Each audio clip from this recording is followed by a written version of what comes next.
Hello everyone, this is Xavier. In this video, we'll be discussing about the metaphor of globalization. Here are the outlines of the metaphors of globalization. The meaning of globalization: from solids to liquid to gases, solids, liquids and gases, flows, and types of flows. What is globalization? What does it mean? Globalization means the speed up of movements and exchanges of human beings, goods and services, capital, technologies, or cultural practices all over the planet. One of the effects of globalization is that it promotes and increases interactions between different regions and populations around the globe. Globalization is a transparently process or set of processes involving increasing liquidity and the growing multi-directional flows of people, objects, places, and information, as well as the structures they encounter and create that are barriers to or expedite those flows.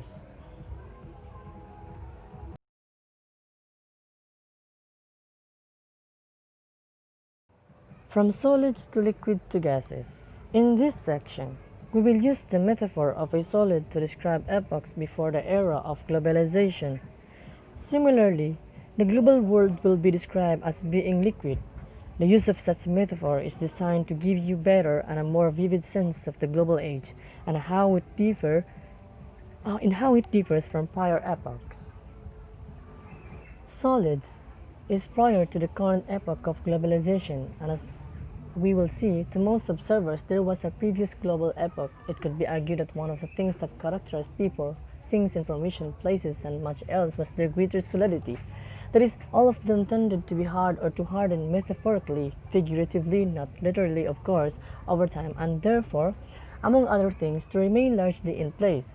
As a result, people either did not go anywhere or they did not venture very far from where they were born and raised. Their social relationships were restricted to those who were nearby. Much the same could be said of most objects, tools, food, and so on, which tended to be used where they were produced. The solidity of most material manifestation of information, stone tablets, newspapers, magazines, books, and so on, are also made them at least somewhat difficult to move very far. Furthermore, since people didn't move very far, neither did information, places were not only quite solid and immovable, but they tended to confront solid natural mountains, rivers, oceans, and humanly constructed walls, gates, barriers that made it difficult for people and things to exit and to enter. Above all, solidity describes a world in which barriers exist and are erected to prevent the free movement of all sorts of things. It was the nation state that was most likely to create these solid barriers, for example, the Great Wall of China and the Wall of Berlin.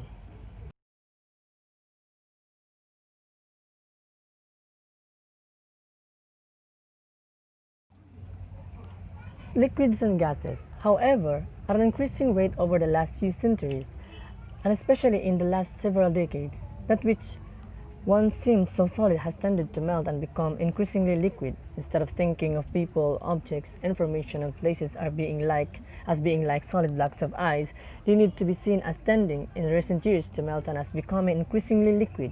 It is needless to say far more difficult to move blocks of ice than the water that is produced when those blocks melt.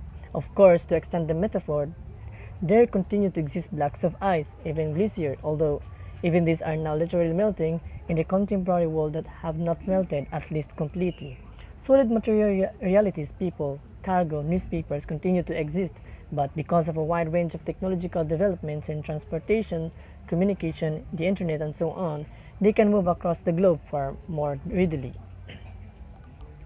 Everywhere we turn, more things, including ourselves, are becoming increasingly liquefied. Furthermore, as the process continues, those liquids, as is the case in the natural world, tend to turn into gases of various types.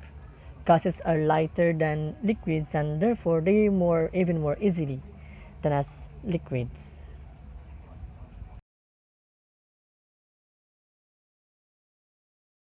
Flows.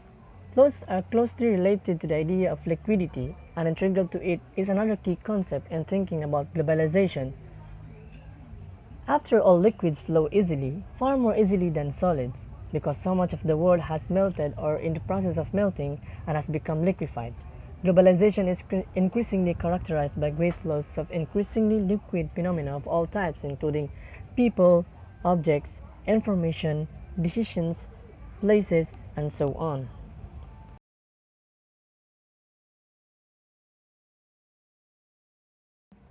Types of flows. It is worth differentiating among several different types of flows.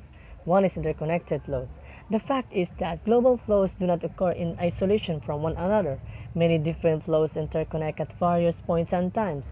Take the example of the global sex industry. The sex industry requires the intersection of the flow of people who work in the industry, usually women, with the flow of customers. Other flows that interconnect with the global sex industry involve money and drugs. Then there are the sexually transmitted diseases that are carried by the participants in that industry and from them branch off into many other disease flows throughout the world. A very different example of interconnected flows is in the global fish industry. That industry is now dominated by the flows of huge industrial ships and the massive amount of frozen fish that they produce and which is distributed throughout the world. In addition, these huge industrial ships are putting many small fishers out of business and some are using their boats for other kinds of flows like transporting illegal immigrants from Africa to Europe. Overfishing by industrial ships has emptied the waters of fish and this has served to drive up their price. This has made the industry attractive to criminals and the result is an increase in the global flow of illegal fishing. The structure and process. Thus far, we have conceptualized globalization using a number of very recent ideas solid, liquids, flows, heavy lights, weightless. However, it is also the case that many of these newer ideas are closely related to classic ideas, and in fact, those classic ideas are also useful in illuminating globalization.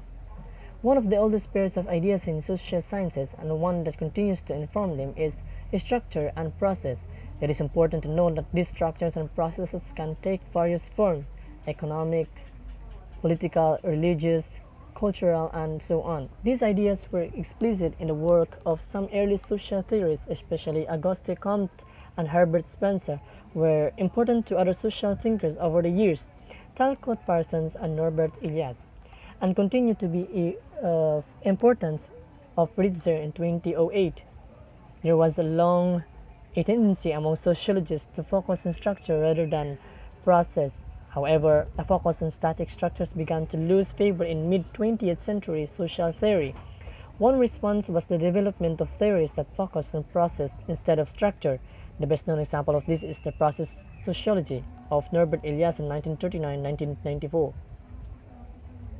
Other theories arose in the 1980s that sought to deal more adequately with both structure and change, most notably structuration theory associated with Anthony Giddens in 1984 and Pierre Bourdieu in 1977. The ideas of structure and process relate well to globalization, as well as the variety of more contemporary ideas discussed above. However, following Elias in thinking about globalization, it is important that we privilege process over structure just as we have privileged flows over barriers.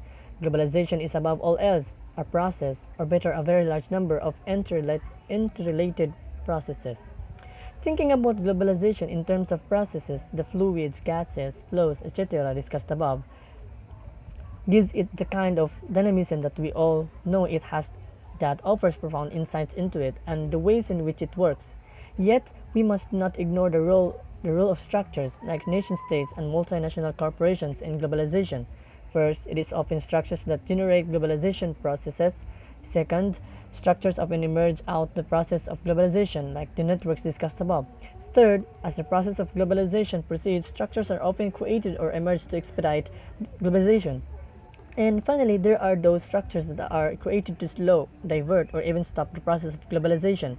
On the one hand, then, globalization is perhaps best defined by a variety of social processes, some of them new and some of them in existence for quite some time, albeit changed and perhaps accelerated in contemporary era of globalization. This social process, which can take the wide variety of forms economic, political, cultural, religious, etc., will occupy center stage throughout the following discussion of globalization. However, it is also possible to identify and focus on important new structures. These, like social processes, can take a wide range of forms that are an integral part of globalization. On the increasing ubiquity of global flows and processes and structures. Indeed, our everyday lives have been profoundly affected by this process.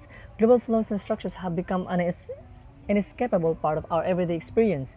They are not just flows and structures that are out there affecting the world as a whole. It is not just the largest social structures and processes that are affected, but also the most personal and intimate parts of our everyday lives, even our consciousness, according to Robertson in 1992.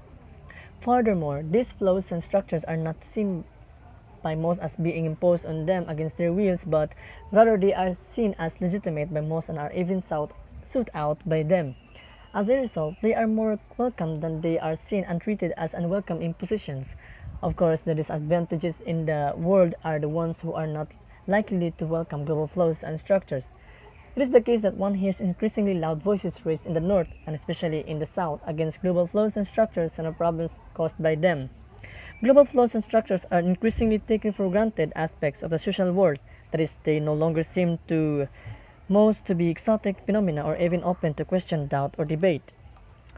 This is true of the poor in the North and their representative, and especially of those who live in the global South. The president of Venezuela, Hugo Chavez, is an especially vocal spokesperson for their perspective and grievances. Nevertheless, even the protests and oppositions in the North and South add to the sense of ubiquity of global flows and structures and their impact on daily life.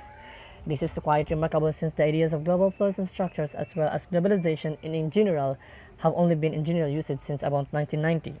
Global flows and structures are no longer affect mainly societal elites. They have descended to the lowest reaches of society. That is not to say that the latter have benefited equally or even at all from the global flows and structures. They have been adversely affected by them, but they have been affected by them.